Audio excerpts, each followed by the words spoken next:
Started as a kitchen scene, ended up as a history. ഇത് ഏത് ഭാഷ? എന്താ ഇത്? വെൽക്കം. വെൽക്കോ? ഇത് മെൽക്കോ ആണ്. ഓഹോ, അങ്ങനെ വായിക്കാമോ? എന്ത് പാടവിടെ ഇതൊക്കെ. ഭവാനി ഒന്ന് മനസ്സിലാൽ ഈ കലവറ നമുക്കൊരു മണിയറയാക്കാം. മൗനം സമ്മതം. മുത്തച്ഛന് ആ മസാല ദോശ എന്താ ചെയ്തു? മസാല ദോശ?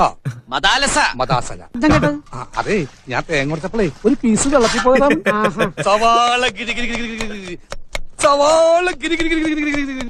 ആഹാ, അച്ചോണ്ട പോലെ തന്നെ. അതെന്താ സാമ്പാറിന് താടി മീശുണ്ടാ? അതാണ് സാധനം. അച്ചേട്ടനെ പോലെ തന്നെ മയില്.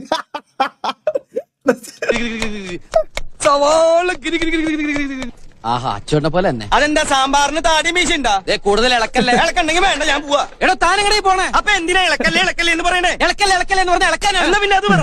കേട്ടില്ല പന്നി. ഇളക്കല്ലേ ഇളക്കല്ലേ എന്ന് പറഞ്ഞാൽ ഇളക്കാനാണ്. എനിക്ക് ടെൻഷൻ ഒന്നും, ഞാൻ എന്റെ 2 കാലും അടുപ്പിൽ വെച്ച് കത്തിക്കിട്ടു. അപ്പൊ നീ പഠിക്കുള്ളൂ. ആ കിണ്ടിന്നാണല്ലേ പറഞ്ഞത്? ഞാൻ കേട്ടത് കുണ്ടിന്ന. സോറി, തെറ്റിദ്ധരിച്ചു. എന്തോരം സാധനം. എങ്ങനെയാ മോളെ കഴിക്കാതിരിക്കണേ? സ്നേഹത്തോടെ ഇത്തിരി ആട്ടുംകാട്ടെടുത്ത് ഉണക്കമുന്തി എന്ന് പറഞ്ഞാൽ നിങ്ങൾ തിന്നോ?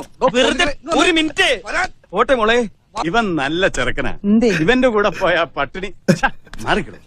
നീങ്ങന്ന് എന്തൊക്കെ സാധനമാണല്ലേ എന്റെ അമ്മോ.